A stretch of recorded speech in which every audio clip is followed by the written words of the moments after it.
De acordo com o pensamento convencional, o motivo de nós engordarmos é porque nós comemos demais. Então, para poder resolver isso, para nós conseguirmos emagrecer, nós temos que comer menos, passar um pouco de fome. Mas será que realmente isso funciona de uma forma eficaz? Essa é a melhor estratégia para resolver o nosso problema com excesso de peso? O que será que a evidência científica tem a dizer sobre isso? E são exatamente essas perguntas que eu vou te responder no vídeo de hoje. Então relaxe, respire fundo, abra sua mente e vamos começar.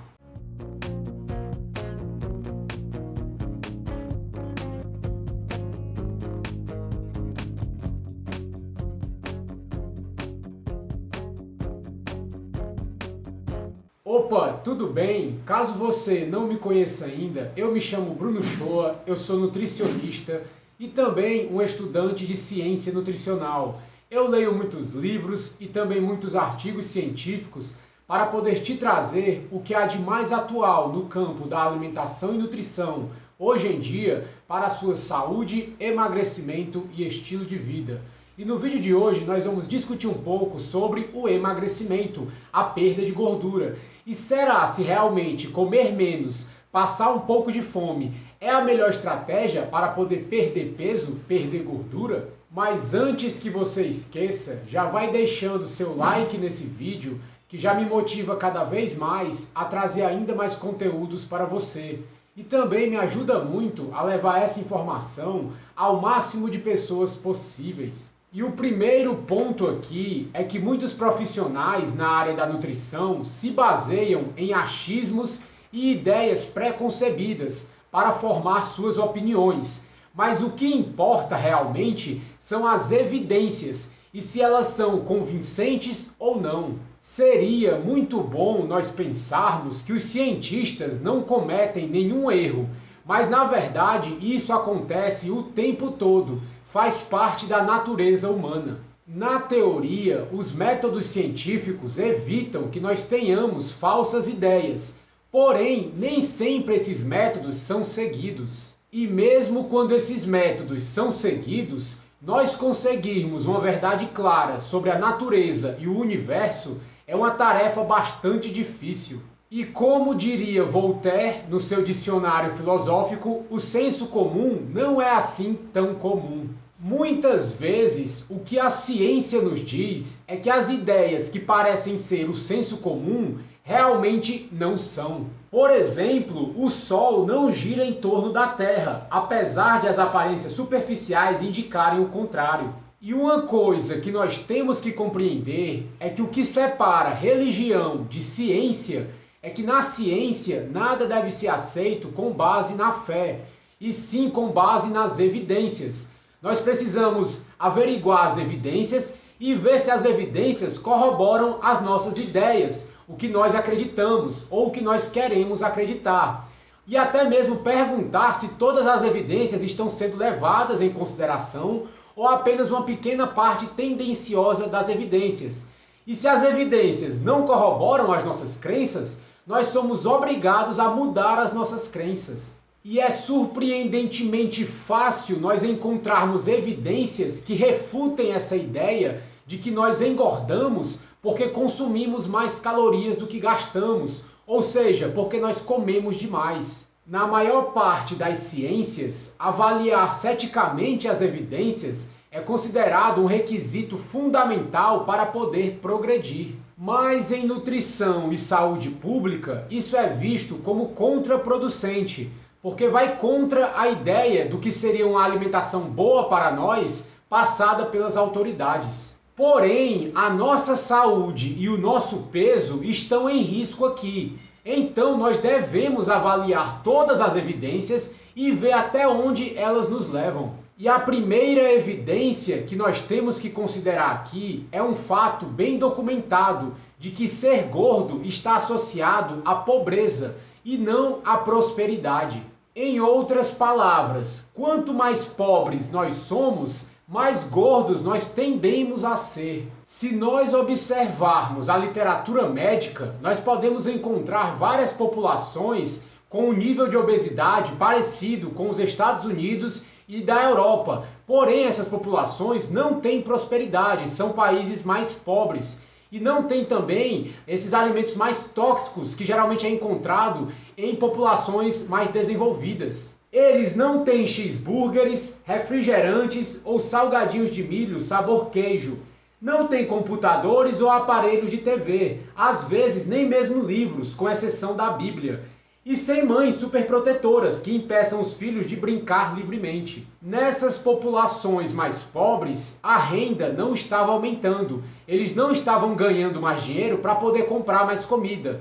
E a maior parte do trabalho realizado era um trabalho braçal, que demandava muita energia. E mesmo assim, eles estavam engordando e ficando obesos. Se essa lógica do balanço calórico, de que nós engordamos porque comemos mais do que nós gastamos, fosse realmente verdadeira, essas populações pobres não deveriam ficar obesas, deveriam continuar magras. Mas isso não estava acontecendo. Elas estavam engordando tanto quanto as populações mais ricas, mais desenvolvidas. Em outras palavras, essas populações mais pobres não tinham dinheiro para comprar muita comida, então não conseguiam consumir muitas calorias, e ainda o trabalho que elas realizavam era um trabalho braçal, que demandava muita energia, então elas gastavam bastante calorias. Então elas deveriam ser tão magras quanto pudessem ser, e mesmo assim não eram. Mas antes de mais nada, só te lembrando que você também pode estar me seguindo nas minhas redes sociais. Em cada rede social eu te dou dicas diferentes de como emagrecer de uma forma mais fácil e mais rápida, e assim conseguir alcançar a sua melhor versão. E uma das coisas que geralmente acontece nos dias de hoje, quando você vai procurar um médico ou um nutricionista para poder tentar emagrecer, e você consegue mostrar para ele que você não come demais, você come uma quantidade normal de comida, ele vai afirmar, muito provavelmente, que você está gordo, está acima do peso, porque não faz atividade física. Então esse é o problema. E se você consegue mostrar para ele que você faz atividade física regularmente, ele vai dizer que você está comendo demais. Isso é uma loucura. E dessa forma, nós ficamos presos nessa ideia estúpida de que se nós estamos acima do peso, mas não comemos muito, a culpa é porque nós somos preguiçosos.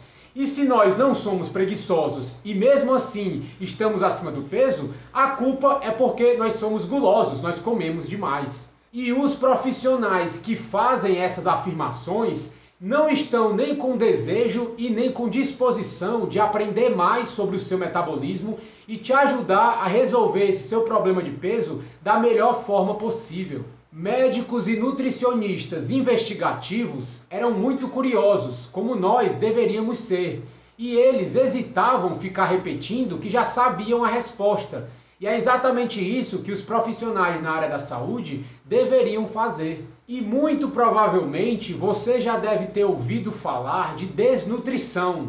Quando você escuta desnutrição, geralmente o que vem à cabeça é uma pessoa muito magra, abaixo do peso.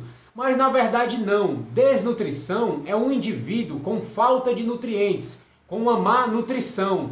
Então você pode estar obeso, acima do peso, mas mesmo assim estar desnutrido. E a maioria das pessoas que estão com obesidade, estão acima do peso, estão com alguma forma de má nutrição, estão desnutridos.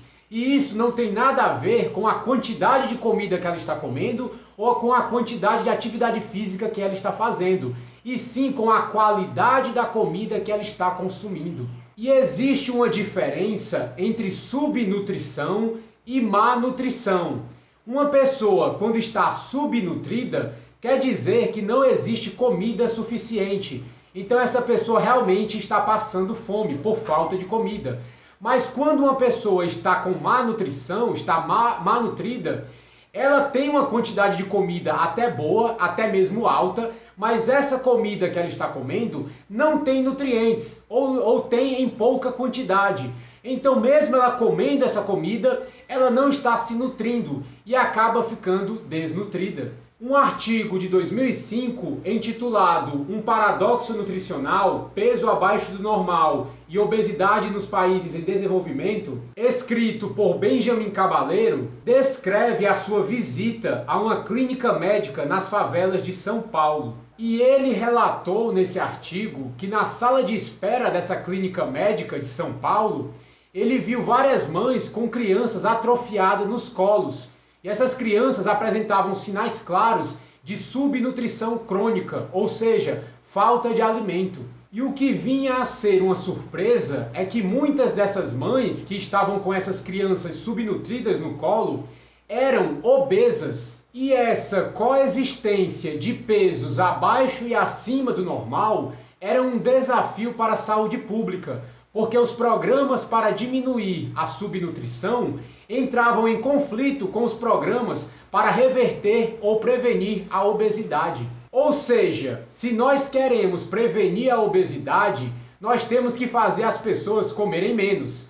Mas se nós queremos prevenir a subnutrição, nós temos que ofertar mais comida. E então, o que fazer? Se nós acreditarmos que essas mães estavam acima do peso porque comiam demais e os seus filhos estavam subnutridos porque não tinha comida suficiente, nós temos que acreditar também que essas mães estavam comendo calorias a mais que poderiam ter dado aos seus filhos para que assim eles ficassem saudáveis. Em outras palavras, nós temos que acreditar que essas mães estavam dispostas a fazer os filhos passarem fome para que elas mesmas pudessem comer demais. E isso, claro, vai contra tudo que nós sabemos sobre comportamento maternal. E então, o que fazer? Nós podemos descartar as nossas crenças sobre tudo que nós conhecemos sobre comportamento maternal, para que assim nós mantenhamos a crença de que nós realmente engordamos porque comemos muito,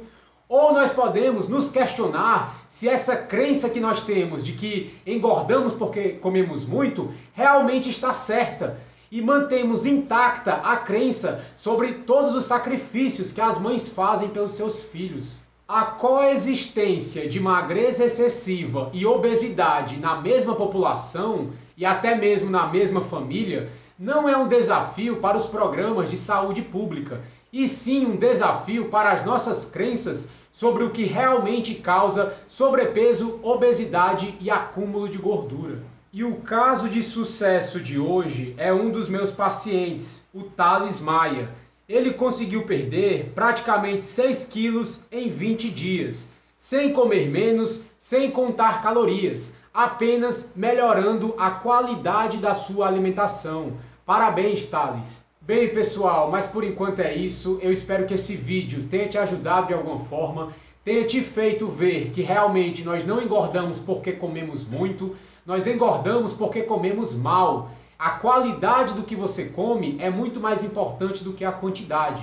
Mas eu vou ficando por aqui, a gente se vê no próximo vídeo, um abraço e tchau!